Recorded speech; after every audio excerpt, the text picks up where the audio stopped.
கிறிஸ்துவுக்குள் பிரியமான சகோதர சகோதரிகளே, இயேசு கிறிஸ்துவின் இனிதான நாமத்தில் உங்கள் அனைவருக்கும் என் அன்பின் வாழ்த்துக்கள். இன்றைய நாளுக்கான வேத வசனம் சங்கீதம் 31:7. உமது கிருபையிலே களிகூர்ந்து மகிழுவேன். நீர் என் உபத்திரவத்தை பார்த்து என் ஆத்தும வியாகுலங்களை அறிந்திருக்கிறீர். தாவீது ராஜா இந்த சங்கீதத்தை மிகவும் நெருக்கப்படுகையில் கர்த்தரை நோக்கி என்னை பாரும் கர்த்தாவே என்று விண்ணப்பம் பண்ணி எழுதுவதை பார்க்கிறோம். காரணம், கர்த்தர் தன்னை கைவிட்டு விட்டால் தன் வாழ்க்கை எப்படி இருக்கும் என்பதனை வாழ்வில் அனுபவித்தவர். இதே போல்தான் எசேக்கியா ராஜாவுக்கு ஒரு நெருக்கடியான சூழ்நிலை வந்தது. அண்டை நாட்டினரான அசீரியர்கள் அவருடைய நாட்டின் மீது படையெடுத்து வந்தனர். அசீரிய அரசன் தனது தளபதிகளை அனுப்பி எருசலேம் நகரின் அருகே நின்று யூத மக்களை பற்றி ஆபாச வார்த்தைகளை கூறும்படி கூறினார்.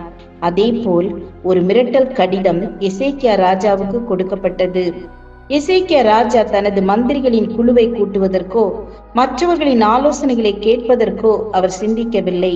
அவர் தேவனை நோக்கி, கர்த்தாவே, உமது செவியை சாய்த்து கேளும். கர்த்தாவே, நீர் உமது கண்களை திறந்து பாரும் என்று விண்ணப்பம் பண்ணினார்.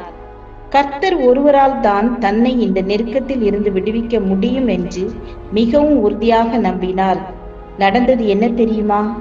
அன்று ராத்திரியில் கர்த்தருடைய தூதன் புறப்பட்டு அசீரியரின் பாளையத்தில் 185,000 பேரை சங்கரித்தான். அதிகாலமே எழுந்திருக்கும் போது அவர்கள் எல்லாரும் செத்த பிரேதங்களாக கிடந்தார்கள்.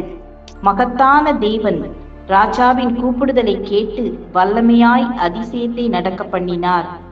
தேவனை நாமும் நம் ஜெபத்தால் மாத்திரமே நெருங்க முடியும்.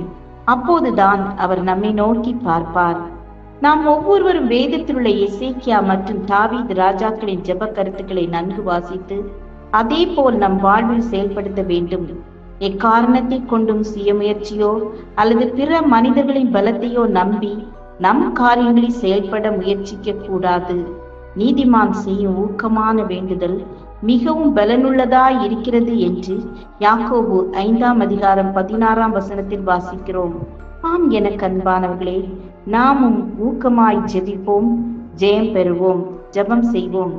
ஆபத்து காலத்தில் உம்மை நோக்கி கூப்பிட்டால் விடுவிப்பேன் என்று சொன்னவரே, எங்கள் வாழ்க்கையின் ஒவ்வொரு சூழ்நிலையிலும் உங்களுடைய கரம் எங்களை விடுவித்து நடத்தி செல்லட்டும்.